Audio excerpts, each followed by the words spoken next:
Hello, everyone, and welcome to episode 16 of Two Takes with Alex and Tate. We apologize, this is being recorded a little bit late. We're a couple weeks after the Super Bowl now. Wanted to get it done next weekend, but unfortunately, I got the flu, and really no one wanted to listen to me talk last weekend, I promise. So here we are. We're finally going to talk about the Super Bowl for episode 16. And Alex, how are you, bud? I'm good. I turn 31 tomorrow, so I'm feeling the weight of time Happy slow. happy early birthday. Thank you. It's slowly pulling me towards the grave. But before that happens, there's a lot of football to talk about. Well, basically one big thing, that Super Bowl. Right. And Mahomes did it again. We're Yeah. in dynasty mode for the Kansas City Chiefs. Tate, what was your takeaway? So my biggest takeaway of the game is just the increasing aura around Patrick Mahomes and how this team was not supposed to win the Super Bowl. They were on the road, two games in the playoffs, against Buffalo and Baltimore. They were the underdog in both of those games. They were not supposed to win either one of those games. And Mahomes has really found an ability to adapt to the situation and almost sort of chameleon to what his team needs to win week to week. Where against Buffalo, it was a little bit more the spectacular play. We saw them but they basically put up 30 points. I know it was 27-24, but they fumbled on the half-yard line, or it would have been a 10-point game where they scored in the 30s. The next week against Baltimore, I thought he played a very conservative game after the first quarter and realized, okay, as long as we have a two-score lead at 17-7, if I don't turn it over, we're probably going to win. And he's able to kind of adjust, be a little more conservative, not quite hunt the big play like we saw earlier in his career, which I don't know if people realize how hard that is to do when you have it's the cross sport comparison. I'll put it is like if you ask Steph Curry to not shoot any threes and just take a bunch of layups and pass the ball in a game. As good of a shooter as Steph is, that would be a big ask. And that's kind of what Mahomes is able to do, though, where it's like, okay, he's not going to pull 30-foot 3-point shots against the Baltimore Ravens when they don't need him to, when all they need is layups and good bounce passes. You know what I mean? And he's able to adjust almost on a weekly basis, even a half to half basis now, I feel like, where he just really able to adjust his game. And in the Super Bowl, I thought he was able to, for the most part, avoid the big mistake. And then down the stretch of the game, when that wasn't going to cut it, he was able to kind of kick it into gear and really make some spectacular plays. I know he uncorked that bomb to McCole Hardman early in the game, which when Pacheco fumbled after that was just I got nervous after the two Chiefs turnovers. I'm not going to lie. After Pacheco fumbled, I was feeling okay. After the Mahomes pick to start the third quarter, I thought that was really a scary moment if you're the Chiefs because the Niners have the ball on about the Chiefs 45 with the chance to go up 17-3 if they could score a touchdown. And the Chiefs defense, like we saw all season, really, really played at an elite level. And the draft pick that they got for Tyreek Hill, Trent McDuffie, played awesome. He had the defense against Debo that would have scored a touchdown. Chris Jones really, really is just proven to be one of the best defensive players in the entire league. He, in my opinion, has surpassed Aaron Donald at this point in their careers as the best interior defensive lineman in the NFL. I think all-time Aaron Donald is a better player. I don't think anyone would really argue that. But Chris Jones has proven, I think, at this point, he is the best interior defensive lineman in the NFL. And kind of side note, while we're talking about Chris Jones, if you're the Chiefs, that's someone you got to bring back. I don't know how much it's going to cost, but I think you have to bring him back and just kind of figure the rest out. I think you keep Mahomes, Andy Reid, Travis Kelsey, and Chris Jones, and everybody else. You find a way to, kind of piece together the roster around that core group of guys. Because Chris Jones did it again, man. And we saw it in the playoffs in two separate games, and even in the Baltimore game to some degree, but like there's two specific plays where he himself saves a touchdown. Brock Purdy had a shot in the fourth quarter to maybe win the game with a throw to Deebo Samuel that Chris Jones, gets the pressure up the middle and he can't hit it. And we saw the same thing with Josh Allen against Buffalo, where Chris Jones is able to get the rush right up the middle and block Josh Allen's view of what would have been a touchdown across the middle of the field. And he throws an incompletion. It's kind of game-saving play in their biggest moments of the Chiefs season comes from Chris Jones and that interior pass rush. So the defense deserves a heck of a lot of credit because that whole first half, the offense was ugly from Kansas City. And they had kind of one big play and that immediately they fumbled after. And then the drive to end the first half, I thought was maybe going to be a touchdown. They all obviously only ended up getting three. And, big stand by the Niners, to only hold them to three right there. But that was kind of the only two sparks we really saw from that offense all first half, where it was going as poorly as it could have went for Kansas City. And that's where the mystique of Mahomes is going to continue to grow. And I'm going to say, he's the best we've ever seen do it, in my opinion. At the peak of his powers. And there's two different conversations to be had in sports where there's the greatest of all time, which is more accomplishment based and overall career. And then there's peak of their powers, who's the best we've seen. And I'll give you a specific example in the NBA. Nobody thinks Shaq is the greatest player of all time, really.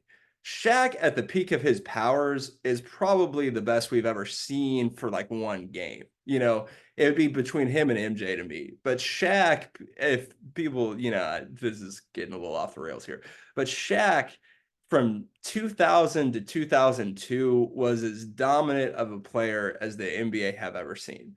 And to me, that's kind of where we're getting to with Patrick Mahomes, where he has not had the length of the career as a couple of the other greats, mainly Montana and obviously Tom Brady.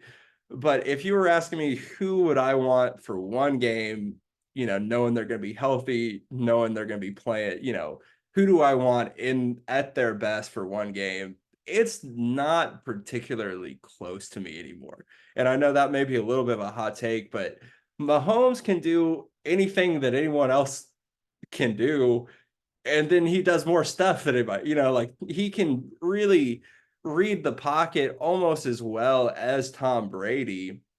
He can, manipulate the pocket with his feet and manipulate the defense with his eyes and make the pre-snap reads. And then, some of the biggest plays of the game were plays he made with his legs, which Tom didn't have in the bag. The other running quarterbacks we've seen that are great, like Steve Young, haven't had the arm talent.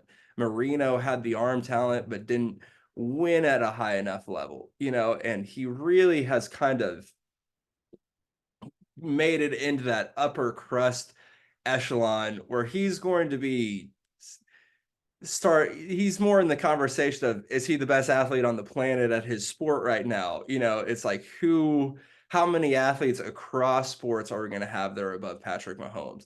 And the guy that he reminds me of, because the Michael Jordan is the obvious one that people are going to compare him to, but I'm going to give you another cross sports comparison that I think is going to be what Patrick Mahomes kind of falls into. And it's Tiger Woods. And Tiger Woods didn't end up winning as many majors as Jack Nicklaus, didn't have the longevity that Jack Nicklaus had. And really, if you look at the totality of the career, it's hard to argue against Jack Nicklaus. But if you saw Tiger Woods play golf, you knew he was the best you've ever seen. And there was just something different about it. And he did things that you didn't see anybody else do. Tiger would hit a 4-iron from 230 off hard pan to 6 feet from the pin. And that's what Mahomes is to me, where he's just doing things that we have not seen done from this position and winning at the same time. And that is important when we get into these sort of, like the mystique of a player. You have to have both the individual accolades and the team winning to go with it. And he has both at a level we haven't really seen in a team sport to start a career really ever. And I think the closest one, and I'm not a hockey guy, but I've seen Gretzky is probably the only one that's in the same conversation, as far as out of the gate, who was able to win and get the individual accolades. Brady won, but he didn't have any MVPs at this point in his career. And people don't, I think, sometimes misremember the beginning of that Patriots dynasty. And Tom Brady, people didn't think was the best quarterback in the league until a little later in his career. Like when it was early, even when they were winning, most people had Peyton Manning ahead of him still. And I know, like looking back, that's not kind of how we remember it, but that Mahomes is so far ahead, the unquestioned best player in the league, and has won 3 out of 6 Super Bowls, including a back-to-back. It just puts him on a different level, right? And that's kind of was my biggest takeaway of the game. Now, from Andy Reid, I think is getting into the upper crust of the coaching kind of Mount Rushmore conversation. And one of the interesting thoughts that I've heard the last couple of weeks is, what if the rules had changed the offense 10 years earlier? What if they had changed in 2005 instead of 2015? Would we be looking at Andy Reid as the best coach all time? Or, kind of in more in that conversation as opposed to Belichick? Because the league for forever favored the defensive minded coaches. And Andy Reid was almost kind of fighting against the grain early in his career when he was with Philadelphia and things like that. And, if the rules had changed to kind of favor him, what would we be thinking about Andy Reid? And then, lastly, on Mahomes, he has the third most playoff wins of all time over guys like Troy Aikman, over Peyton Manning, who made 4 Super Bowls and played for forever. He already passed him as far as playoff wins all time. He's one away from Joe Montana, who until Tom Brady beat the Falcons was really viewed by most people as the greatest quarterback all time. Mahomes one playoff win away from being tied. Now Brady has a cartoonish number of playoff wins. That's going to be pretty hard to pass because he was so good for so long. But that's kind of what I was saying. That's why I think Tiger is going to end up being the Mahomes kind of argument, where it's like, okay, doesn't have the wins, doesn't have the longevity, but if you saw it, you just kind of know. And yeah, that's kind of my biggest takeaway from the Chiefs. I think the Chiefs are really in a good spot moving forward because I think the defense, those young guys are going to continue to improve. They may unfortunately lose Snead. That would be a big loss, but not something they couldn't overcome, I think, because they are going to get better in other spots. And I think McDuffie is going to be able to take over as a really, I mean, he's an elite cornerback to me. They really both are. And that's why they were such a tough defense by the end of the year to score on. It really probably the best defense in the league by the end of the year. But, even if you lose one of those cornerbacks, you draft one, hopefully hit on another. And then McDuffie kind of takes over as the top guy. Karlaftis, as a pass rusher on the outside as opposed to Chris Jones on the inside, I think is going to continue to improve and is a heck of a player, really. I mean, like already early in his career, I think he's going to continue to improve. I think Leo Chenal, I think these linebackers will continue to improve. The safeties I like a lot that they have. And then on offense, Pacheco is just hitting his prime, it looks like. Some of these running backs have short primes in the NFL, and the way he runs, I don't expect him to have a 10-year running back career, but is he going to give you 2 more really, really high level seasons? I think so. And I think next year may be his best season of his career. I'm going to call that early. I think Pacheco is looking at his best season next year. Third year, he's still kind of in that physical prime, but hadn't really taken the beating and had the injuries yet. Kelsey will continue to decline a little bit. And but I think Rashee Rice is going to continue to improve. I'm still not sure if I think Rashee Rice is a 1 or just a very high end 2, but I think they're going to bring someone else in. And you'll like this.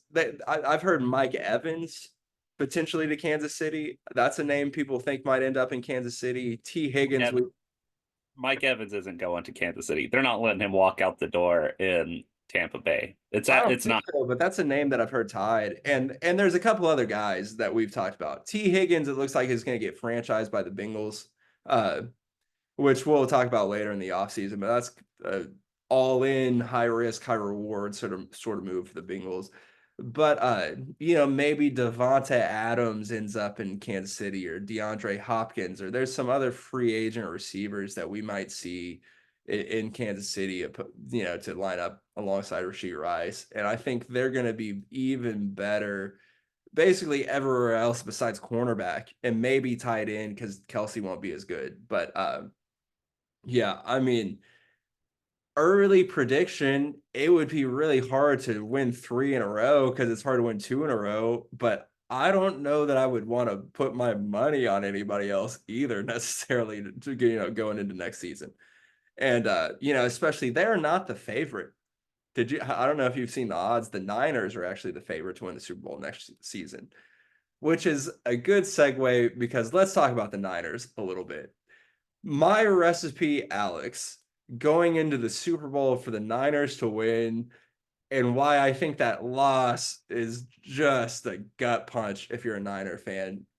Because the game plan that I had is almost exactly what happened, which was I said C-Mac needed to have a monster game. Well, he had 160 yards, a couple touchdowns, I believe. I don't remember exactly how many touchdowns he had, but I know he had a big game by almost any metric. And I said they needed to pressure with 4, and I thought they did that for the most part. And actually, that San Francisco defensive line played an awesome game. And what they were able to do, staying in their lane and not letting Mahomes get up the field on his scrambles and not letting him get his momentum going forward when he's trying to create out of the pocket. They stayed home. They kind of kept him in the pocket, or if he was going to escape, he had to really retreat backfield. That was exactly what I thought they needed to do to win that game, and they still couldn't win it. And the two people that I thought had a lot at stake at the Super Bowl, for the Niners, and this is going to be obvious, Brock Purdy and Kyle Shanahan. I thought Brock Purdy played a very nice game. He did not play good enough to win them the game, but that is not his job on that team. And he doesn't even make $1 million, and he is not supposed to be good enough to be the reason they win a game against Patrick Mahomes. And I think that's a little bit, it's unfair almost in a way when we look at him as someone that we expect to be able to do that. That's why the MVP conversation drove me crazy, but just in the context of the postseason and the playoffs, he did his job really, and they were in position to win. He made some huge conversions on 3rd down. He was able to make a couple plays with his legs. He made some clutch throws late in the game, and what he was able to do after the muff punt, where San Francisco kind of got a bad break, but you can't also lose track of a punt if you're the San Francisco player and let it hit you in the foot. You can't do that in the Super Bowl. It's like, yeah, it's a bad break, but you also can't be anywhere near that ball, at the same time. So I have mixed feelings when people are like, oh, Kansas City got lucky right there. It's like, yeah, but luck is kind of a product of your preparedness, and you can't run under the ball if you're the Niners guy. But anyway, when that muff punt happens and the Chiefs immediately throw that pass to MVS to go up 13-10, I thought the game was over right there. And I kind of thought the Niners were going to collapse at that point. That's kind of what I predicted in that game, where I thought there would be a big Niners mistake that would really kind of cost them the game and that it wouldn't be particularly climactic at the end. Brock Purdy responded, and he played awesome down the stretch of that game after that moment. And he's shown time and time again, he kind of has the clutch gene where, he deals with adversity, I think, pretty well.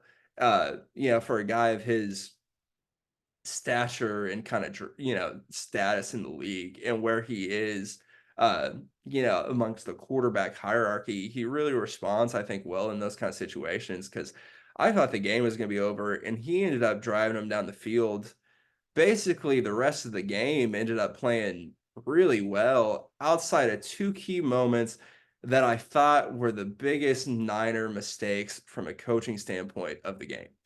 And they're, if you'll recall, they're driving the ball. I believe the score at this point is 16-16. They have a long drive they're putting together, kind of a methodical drive at the end of the game. And they get down to the Chiefs territory with about a minute 50 seconds left in regulation. And there's a 3rd and 4. And as someone that was rooting for the Chiefs in that game, my biggest fear when it's 3rd and 4 and a minute 50 left is, oh shoot, they are going to run the ball with McCaffrey twice right here, and the clock's going to run down, and Mahomes isn't going to get the ball back, and the Niners are going to win the game. They throw a pass. They try to throw a quick slant against a blitz, and that's the play that McDuffie tips the ball, and they have to kick a field goal to go up 3 points right there.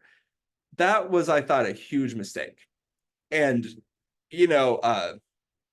Purdy at times I thought showed his limitations as a player. He played really nice. Like I said, he responded to an adverse situation, kind of getting a muff punt, being a bad break in the Super Bowl. He came back and played really well.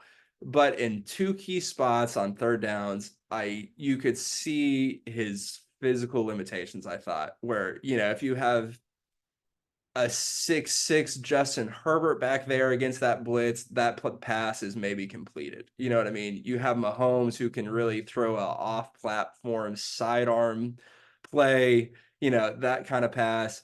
Maybe that pass is completed, right? But he's, McDuffie obviously able to get his hand on the ball. The Chiefs get the ball back down 3 with about a minute 40 left. And my question there was, not are the Chiefs going to score? It was more, are they going to score a touchdown and win the game in regulation here? And then again in overtime, the same sort of thing happened where, they're driving, they get a 3rd and 4 from about the 10-yard line. And I think this is one of the plays where Chris Jones really got pressure up the middle. Brock Purdy has to kind of float one out to the right sideline and nobody's home. And then they kick a field goal.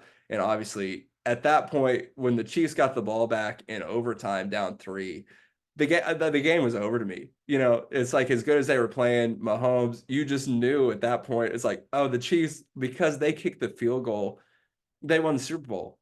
Well, And what was funny about that last, like, as soon as the Chiefs got the ball back, like, you expect it to look harder, but the last play, the touchdown, was like the easiest right, pass right. catch And I've seen. And that's the kind of thing that you don't expect, or like you don't expect it to look that easy whenever right. you're playing on And defense. You're like, we've been giving them hell all day. Like we're gonna stop them here, and that's what is so frustrating about Kansas City is it just looks easy. They just and make it look easy. it came out after the game. I know people killed Shanahan for taking the ball first in overtime. I'm gonna be honest. When you're playing Mahomes at overtime, I don't know that there's a good choice because either you're going to give him the ball second and a chance to walk you off the field, but if you go down and score a touchdown, they would have to get a touchdown and the 2 for that to happen.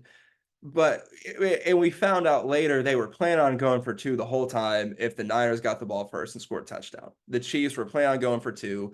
The play that they ended up winning the game on was going to be the 2-point conversion play.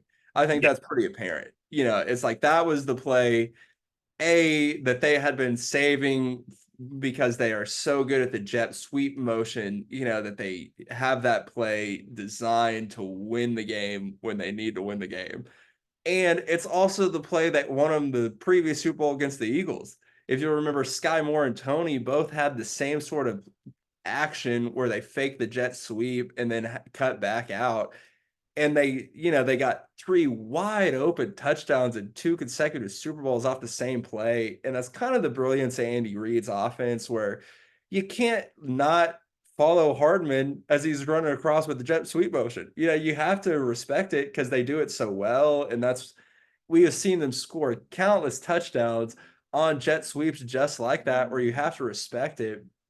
But then they're able to kind of throw their counter punch. And, for the third time in two Super Bowls, we saw a wide open touchdown. And that one in particular, won him the Super Bowl, obviously, as a walk-off. And I think it's really interesting because people have been concerned about the Chiefs receivers for 2 years now. The four guys that have caught touchdown passes in the second half of their last two Super Bowls, obviously they won back-to-back. Valdez-Scantling, Kadarius Toney, Sky Moore, Mecole Hardman. Toney is maybe going to be out of the league next year.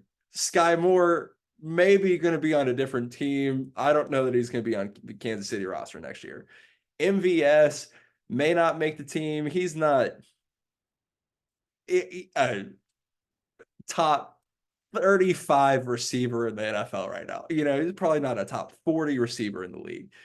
And then, Mecole Hardman, the Jets cut him basically, it's like at the beginning of the season. So that they're able to take these guys and win, and make game-winning plays in the Super Bowl. It's really just speaks to how Mahomes is able to make it work, and how Andy's offense is just so tough to guard and plug and play once you have the generational, elite level quarterback. It's just really, really tough, man. And yeah, the Niners, like I said, I didn't kill Shanahan for taking the ball first in overtime, because I don't think there's a good option. Because okay, say everyone wants him to take the ball second. Okay, say the Chiefs go down like I expected they would have and score a touchdown, and then you got Brock Purdy in a situation where he has to score a touchdown or they lose the game. I don't love that situation either, to be honest with you. Now you get the four downs, and I kind of get the argument, but I also don't love that situation either. You know what I mean? And I kind of like taking the ball and putting, in a way, it sounds silly, but it's like you kind of leave it up to your defense, where it's like, okay, they got to go drive the field and score a 2-point conversion to beat us, on this possession. And I think that's as good of a chance as taking the ball second and having your offense in a play. The And kind of lastly on the Niners, and this is what we talked about a little bit before the game, and I think this is going to come to fruition a little bit, where what we said going into the game about the Niners, if they lost, we both thought it was going to maybe be time to revisit their philosophy of not paying for an elite level quarterback, not paying for a high end guy, having more of a plug and play guy. And Brock Purdy is a great plug and play quarterback, but he's not Josh Allen. He's not Lamar. He's not one of these guys. There's only one Mahomes, but he's not going to be. I don't think he's as good as Jordan Love or CJ Stroud, and I don't think that's that hot of a take. You know what I mean? He's not one of these real game changers. What that means when you pay the rest of the roster and you don't pay the quarterback is you have to have guys step up. And I thought Bosa played a very good game. There's kind of that clip of him crashing on the designed quarterback, Mahomes keeper, that people have been talking about, but they hadn't called a design quarterback run in almost 3 years. So I don't really kill him for that one. You know what I mean? And because I thought he played awesome the rest of the time. And again, I thought McCaffrey played great. Nobody else for the Niners played good enough, just flatly. George Kittle, I think, had 4 yards. That's not enough from George Kittle in the Super Bowl. Debo was very underwhelming in that game. He had he was really unmemorable for him by his standards in that big of a game, where you need him to have not quite McCaffrey, but you need him to have 100 yards and a touchdown, kind of 125 maybe all-purpose yards and a touchdown. He wasn't very close to that. He didn't play good enough. And Ayuk, you need to have 8 catches, maybe more, in a Super Bowl game. I think Ayuk had 3 or 4. It's like these other guys on the roster that are supposed to be the reason you don't have to have the quarterback play of the Chiefs or the Bengals or the Bills. They didn't do their part flatly. And I thought that's where you have to look at the Niners and think, okay, are we really going to be able to get it done without a difference maker at quarterback? And Purdy is maybe going to improve. He, to me, is someone that's already pretty close to his ceiling, frankly, where I think the guys that get a lot of starts in college and are kind of late draft picks that have played a lot of football in their life are we've seen be pretty close to the ceiling usually. That was kind of the Mac Jones mold. Now Purdy's obviously better than Mac Jones, but yeah, Whoa, whoa, whoa, whoa, whoa there. Hold on. You're saying Brock Purdy is better than Pro Bowler Mac Jones? Purdy almost won MVP. Oh man. He was a Well, Pro Bowler, right? Yeah, yeah. I don't think anyone would push back very hard on that right now. And yeah, I think Purdy is a very nice player, but if you have to ask him to go win you a game against Mahomes, I don't know that he's ever going to be able to do it. And that's not a knock on Purdy, and that's not me being a Purdy hater, because the only guy we've seen in the league who can do that is Joe Burrow. There's not any other active players that we could see that we've seen that have been asked to go win a game against Pat that have been able to do it. There's only one guy that's still playing that's been able to do it, and he has been dealing with some injuries, unfortunately for them. No, not Josh Allen in a meaningful spot, not Lamar in a meaningful spot. As a Cowboy fan, I would be Dak is not that guy. You know what I mean? It's like there's not a lot of guys that are do we even think could go toe to toe with Mahomes and Purdy? Like I said, if you're gonna ask him to go make enough plays to win the game, I don't think he's gonna do it. And it's again, that's not a knock. We just when you have these all-time greats, it takes a monster effort from multiple guys on the team to be able to pull off a win like that, and that's not what we saw from the Niners players, unfortunately. And the recipe that they had, I thought was the right game plan in a lot of ways. They just didn't have enough of their other playmakers make enough plays. I think that's this was the year. This one year was the year that Mahomes doesn't have very good receivers. Travis Kelce's starting his decline. The offense is looking a little bit worse for wear after Bieniemy left, and this was the year. If you're a Bills fan, if you're a Ravens fan, if you're a 49ers fan, this was the one shot that you really had a And they mod won freaking level. Super Bowl still. That's the thing. It's like not that they had a good year and made a deep they won the Super Bowl still. And yeah, so let's I have 2 questions for you. Okay. Are there any chances is there any chance that the Niners think about moving on from Brock Purdy this offseason? And who do you think has the best shot to knock off the Chiefs next year? Or like another way, what are you telling yourself if you're the rest of the teams in the NFL right now that about, being able to go toe to toe with Kansas City? Um, And who do you think could maybe do it? so I think the 49ers can't afford Kirk Cousins. I agree. Yeah. They don't want anybody really else. I don't think they're looking at available quarterbacks who are proven and they're saying, "Man, we got to go get this guy." Right. I don't think they move off of Purdy unless this is a kind of weird one that I just thought about. Russell Wilson's about to be dropped by the Broncos. Like that time's about to come to an end, but he's still going to be guaranteed all that money.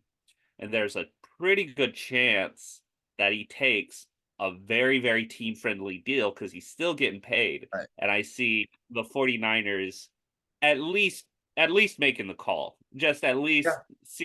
seeing what it would take to get him there because he does, as much as I don't like Russell Wilson, he has shown that on occasion, even in this last year, he could still put together some real wow moments. And Right. if all you need is a guy who's just gonna plug and play, but for that one moment, one game where he can put together something really, really special, I think I think Russell Wilson would be that guy.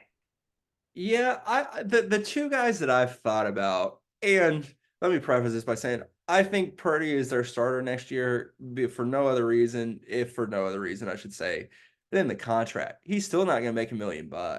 So he's still for the money as good as anyone they're going to be able to get. Russell Wilson, I have thought about. I don't know that I think Russ is any better than Purdy at this point. And I think for what Shanahan asks of the quarterback, which is somewhat similar to Sean Payton, I think Purdy's probably a better fit. Now, Russell Wilson is at his best off play action, which is what Shanahan likes to do. Uh, that is, one of the guys to look at. Which, side note about Shanahan, his system works remarkably well in the regular season against teams that they should beat because it's heavy play action base where they get the run going. We have seen that struggle at times against these elite defenses.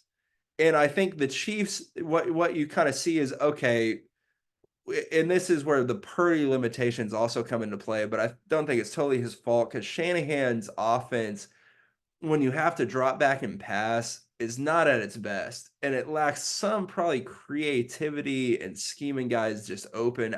What he asked them to do in the drop back passing game is to make that intermediate 15 to 20 yard, very accurate throw in the middle of the field where you kind of thread it between the safeties and linebackers.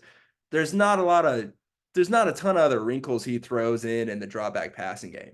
So again, they're going to have to kind of look at the philosophy, and that's something that he needs to look at is, okay, when the play action is going to be predictable where we have to throw the ball, what other wrinkles can we add into our offensive scheme now? No, like I said, with that being said, Russell Wilson excels in the play action and still throws a good deep ball. I mean, a great deep ball, really. And that's been one of his strengths. So that's someone that I could see them looking at. And his contract's huge. The Broncos are going to pay for most of it if they're able to move off of him for a year. So I think you could get Russell Wilson on the cheap for at least a year where you get the Broncos to pay most of his salary just because they want to move off of him. And so that is a potential option. Don't know. The other guy that I like, and you probably know who I'm going to say right now, that I think is worth a call is Justin Fields. And Justin Fields today is obviously not as refined of a player as Brock Purdy. But what he has is the ceiling.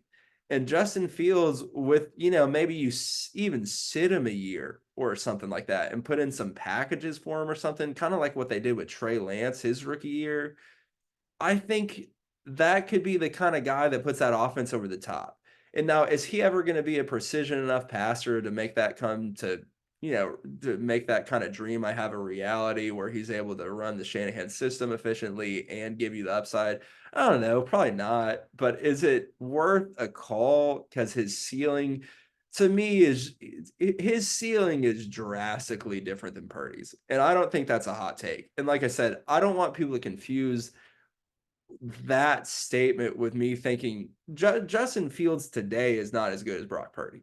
I don't think he's as good of a player on February 25th, 2024 as Purdy, but could he, with the right coaching and some development, be significantly better than Purdy is at their best? Yes, he could.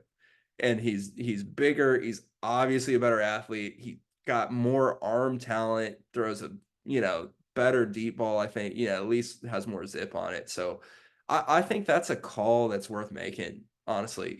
I don't know exactly what they'd have to give up, but I don't think it's going to take as much as people might think to go get Justin Fields from the Bears because you know they're going to draft Caleb and Justin Fields. As much as I like him and as many flashes of brilliance as he shows, also for his career has like 40 touchdowns and 30 picks. And has never had a 2,600-yard passing season. It's like his numbers don't just jump off the page at you, and his efficiency has never been even above average for an NFL quarterback. So I think you could get him maybe on the cheap. And that's someone that I might look at if I was the Niners. But they're going to run it back one more year with Purdy, and then they have a very difficult conversation next off season. It's kind of where the Dolphins are here with Tua, and we'll talk more about contracts and things like that in the offseason. But the Niners next season, where it comes time to think about paying Purdy, that is really, really, really going to be tough for me because I like him.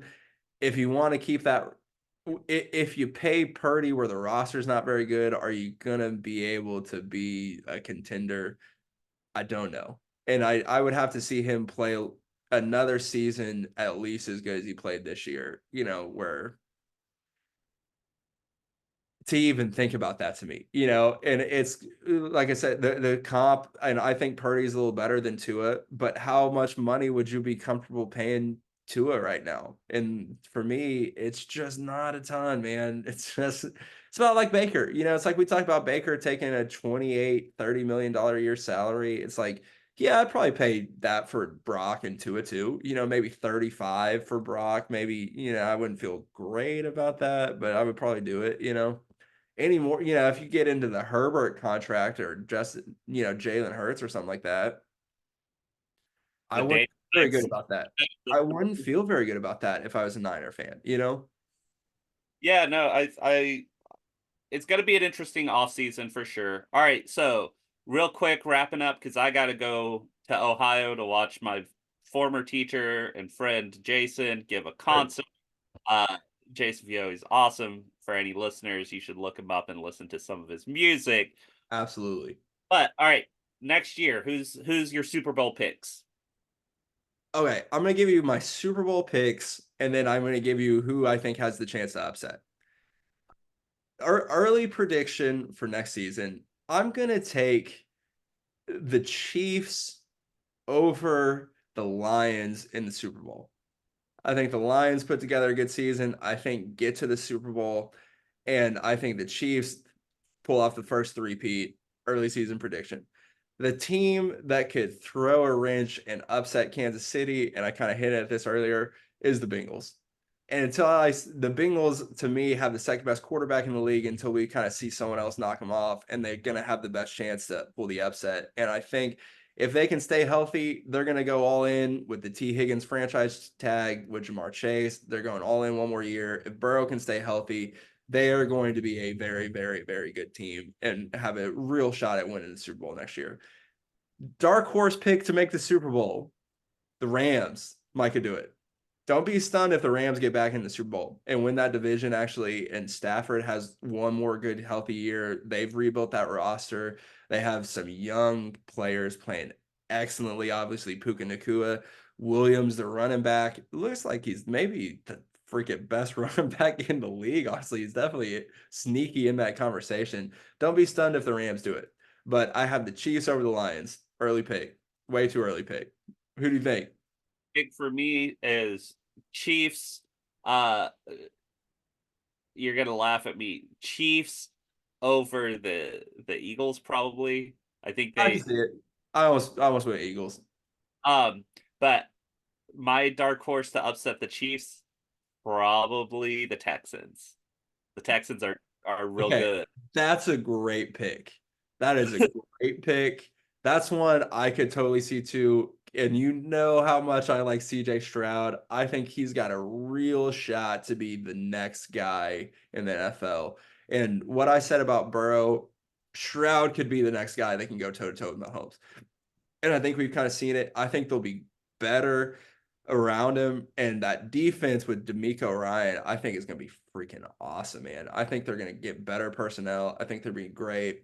And when you have the defensive coach with the stud defense, you know, CJ is basically going to, I think at some point pretty soon, is just going to basically be the offensive coordinator and quarterback. It's like, I think you're going to be really, that is a good pick. I like it. I like Uh, it. but for fun, who gets the first overall pick next year? Carolina. I think they're going 3 years in a row as the worst team in the league, man. I'm not going to lie. Because the problem is, and we've talked about this, why that trade was so bad for Bryce Young is they don't have their pick, man. They don't have the ability to really replenish the roster like they would need to. And they're Uh, also going to need Caleb Williams. It's like, oh man, what a gut punch. It's like just going to suck again, you know? I think it's going to be the Jets, and I love the Jets, but I think it's going to be the Not a Jets. bad pick. Yes, we'll talk more into offseason predictions soon, but I don't think the Jets are going to be good either, man. And I think this idea that, oh, we were Aaron Rodgers away from being a contender. No, you weren't at all. You just weren't. You know, it's like Aaron Rodgers not going to make that offensive line not suck. Like the defense wasn't quite as advertised. I like Brees Hall is awesome, and Garrett Wilson's amazing. You know, it's like they have two great players on that offense. That is not enough to be a contender in the NFL. You need a lot more than two great weapons on off. You know, it's like Offensive line might do you some good. Or Aaron, just Aaron Rodgers is just it's gonna be coming off the Achilles. He just in the weird category to me now, man. And the people that thought, oh man, he could have played this season. No, he freaking couldn't have, man. He just couldn't have. He just flatly that he was gonna play a professional tackle football game just lunacy to me that people think that he was going to play in a professional football game 3 months after tearing his Achilles tendon. No, man, it's like, and that just to me shows you how weird he's gotten, how disingenuous he's gotten, and how it's like hard to believe to me what he says. And whatever they say about him in public, like the guys in the locker room know how that's got to rub off on. You know what I mean? Like they got to know. You know. the state of New Jersey will always have those four plays. All Oh, right. what could have been, man? What could have been? All right, y'all. Well, take us Happy home. birthday, Alex. We love you, buddy. Thank you, everyone, for listening. Get to Ohio safe, and we will see everybody soon. Yeah.